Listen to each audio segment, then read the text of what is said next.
This bill. Thank you, sir. The Honourable Phil Goff. Mr Chairman, former Labour Prime Minister David Lange once famously described New Zealand as being a strategic dagger pointed at the heart of Antarctica. And he was making a very obvious point to, I think, the geriatric generals at the time that if anybody was planning to invade New Zealand on the way to somewhere else, the only place that they were on the way to were the subantarctic waters and Antarctica. But we have had a very special relationship with those areas. They are part of our territorial, not our territorial, but our economic zone.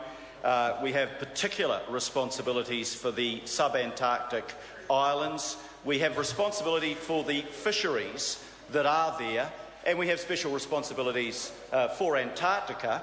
And that was reflected in the fact that New Zealand was an original signatory to the Antarctic Treaty back in the 1950s. And New Zealand would very much like to be seen as a world leader in protecting the environment in these areas. And we had the chance to do this when, in 1998, the areas that we are talking about, the subantarctic islands and their territorial seas, were declared to have World Heritage status. World Heritage status created special responsibilities on New Zealand. We were the guardians for the world community to ensure that these areas were properly protected. And I was proudly part of the fifth Labour government that started to make some very important inroads into the protection of those areas. For example, sir, in 2003 we moved to fully protect as a marine reserve the area around the Auckland Islands, which are part of this widespread island group. In 2007 we moved to prohibit both bottom trawling and dredging. And there was an important reason why we did that. We looked at the Northern Hemisphere and we saw how the Northern Hemisphere countries had turned their oceans into deserts, wiping out the fish life. And having wiped out the fish life in the Northern Hemisphere, the next target would be the Southern Hemisphere, including the areas for which we had responsibility. So those important steps were taken to protect the Auckland Islands as a marine reserve area and to stop bottom trawling and dredging.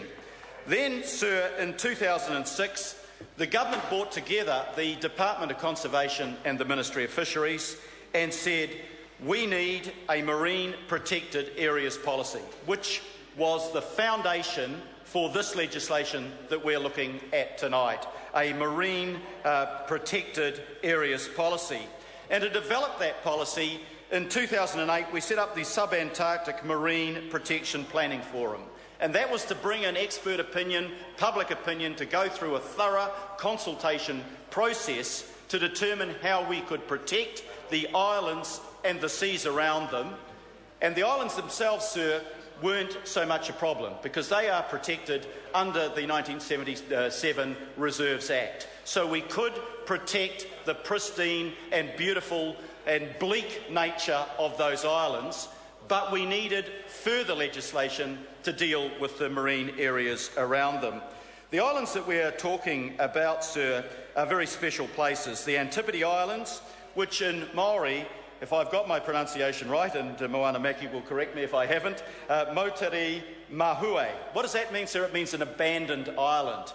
Well, when you look at the Antipodes, you can't imagine that it was ever inhabited, but the term abandoned island gave you a sense of the bleakness but also the beauty of that place. The Bounty Islands in Maori are Moteri Hauriri, angry wind, and that tells you something about that area of the world and the nature of it, which is inhospitable, but nevertheless, because it was so inhospitable, it was an area that remained ecologically pristine. Very few human beings intruded on that area, and therefore the ecosystems were intact. And our obligation in this generation is to continue to protect that ecosystem. Campbell Island has another meaning in Maori, Moteri Ihupuku, which is nose and belly. Now, tried everywhere to find out why it's called Nose and Valley. I think I talked to Shane Jones about it at one time, Mr. Chairman, and Shane Jones said something about it reflecting that government policy was belly up on this area. But all of these islands are very special, and the areas around them, sir, are equally special. When I look at the regulatory impact statement on this bill, it makes these comments, and I think they're worth reflecting upon. Each of the island groups, it says, is highly distinct biologically, geologically and geographically. The Antipodes Island rocky reefs support subantarctic, shallow, subtidal marine communities dominated by encrusting coralline algae. The rocky reefs of the Bounty Islands are dominated by filter and suspension feeding invertebrates such as encrusting sponges, barnacles and mussels.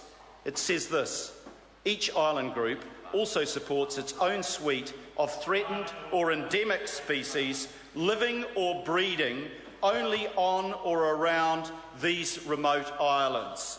The Subantarctic Islands and their territorial seas have been subject to minimal human impact and are therefore pristine. The reason that we need this legislation is to ensure that it stays that way. And we have progressed this legislation at each point. I spoke at the first reading in support of it. Our members on the Select Committee did a great job in examining and supporting it. My only regret, sir, is that it's 4 years since the group was set up, the forum was set up to make progress. And it's a reflection, I think, on the low priority that has been given to environmental protection by this government, that it's taken 4 years for this legislation to get here today. And it is our intention today not to delay the legislation in any way, but to ensure it proceeds through its committee stages and gets its third reading so that it can be brought into effect as soon as possible. Sir, if we want to be leaders in the protection of the subantarctic and Antarctic environments, we need to act here. I regret that we have not been effective in other areas.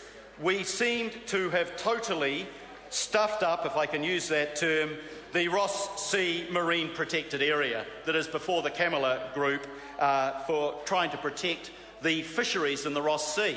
And one of the reasons that we stuffed it up is that we failed to coordinate with the Americans in the first instance, and we looked more that we wanted to protect our $20 million fishing industry in the area than we did the inherent value of the environment. That lost us credibility in the world, because they said, you're just like all the other countries, you're only interested in this for what you can extract out of it. We have a responsibility as the guardians of this area.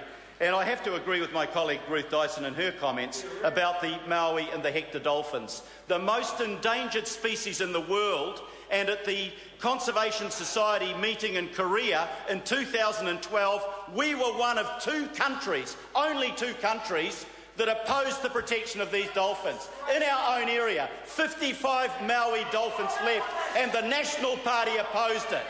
So one of the reasons why we need this legislation, Mr. Chairman, to go through with all speed now is to try to resurrect some of our credibility as a country that is worthy of leadership in the subantarctic and Antarctic areas, and that is why we are supporting this legislation not promoted initially by a national government but by a Labor government, but fortunately followed through with all due slowness by this national government. It is time we had this protection on the books in legislation. It's time for this legislation to pass.